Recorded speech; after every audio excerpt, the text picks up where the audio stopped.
Hello and welcome. This is Lee Anthony Davis addressing the acting page.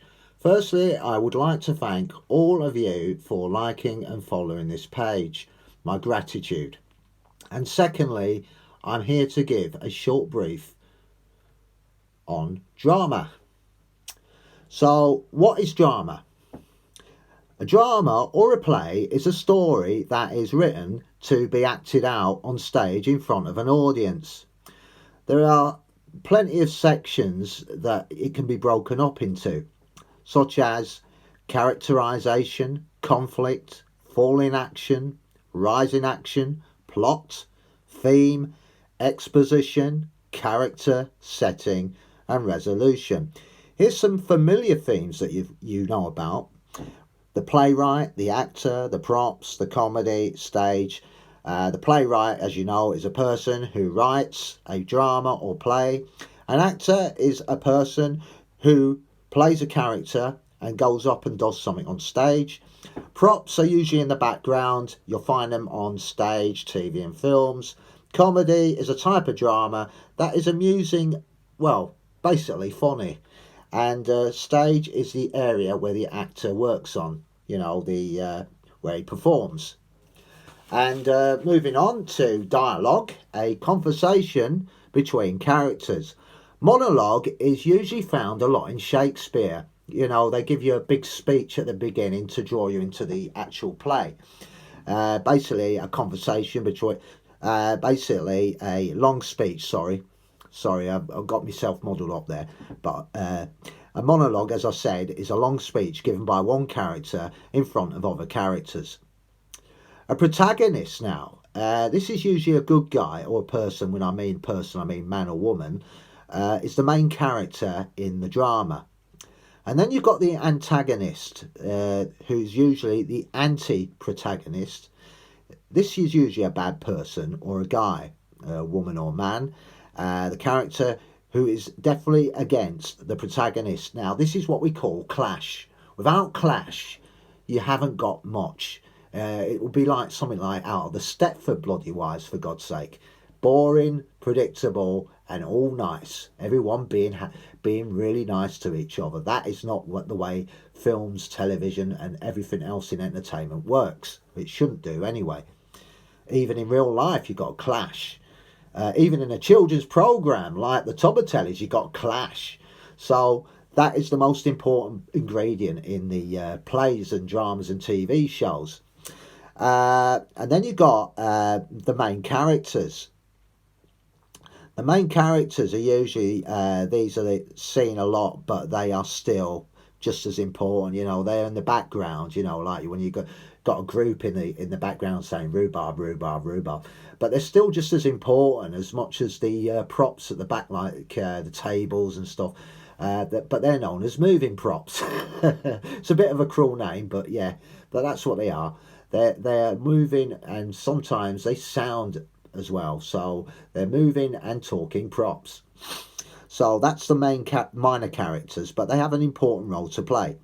And then you've got the act and the scene. These are used to divide a play into smaller parts, like chapters in a book. Also, you've got the stage directions. These tell the actors what to do while on stage. For example, Jason runs out the door. Martha grabs her keys.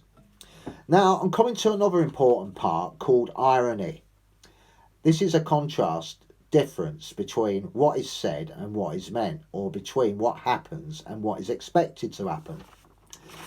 There are three types of irony, as you know. There's dramatic irony, there's irony of circumstance, and of course there's verbal irony. Now, dramatic irony is the audience knows more than the characters in the drama. In other words, they know what's going to happen.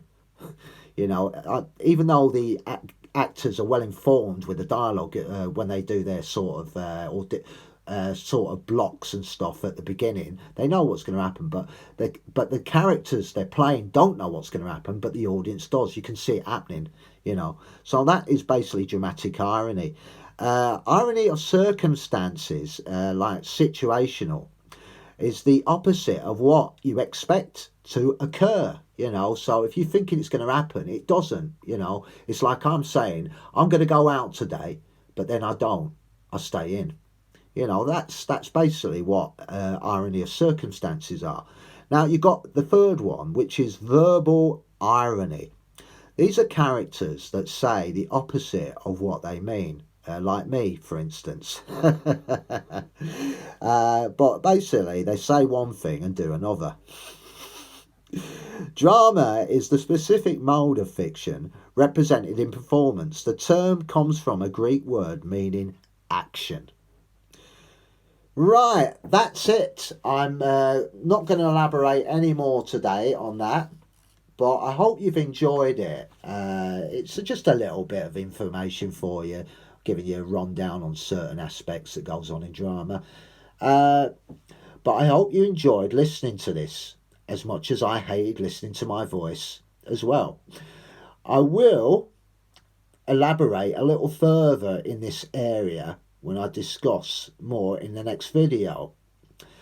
But before I go, I just want to plug one of my groups. It's a new group that's just been launched on Facebook. It's called the Drama Group, which is basically for people who want to break into the world of acting.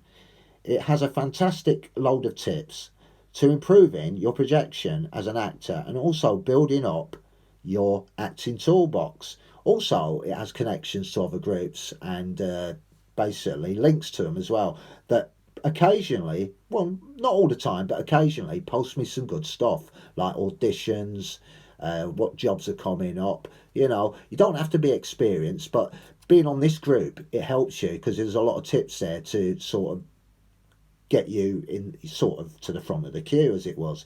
And you also learn about resumes, you know, like acting CV and stuff, and how to do photo shoots and what's the best position, and not putting too much into it, you know, because directors don't have time to read, or producers don't have time to read a whole resume with so much in it. They're only looking at certain parts. So remember not to do that. And this helps you to get it right. So anyway, even if you're an actor, you would know that anyway. So basically, it has good links and good connections to other groups. So anyway, who knows? You could this time next week, you could be the next Ken Barlow if you join the Drama Group. Isn't that something to look forward to? So anyway, until until next week, or shall I say, until the next time I make a video. Bye for now.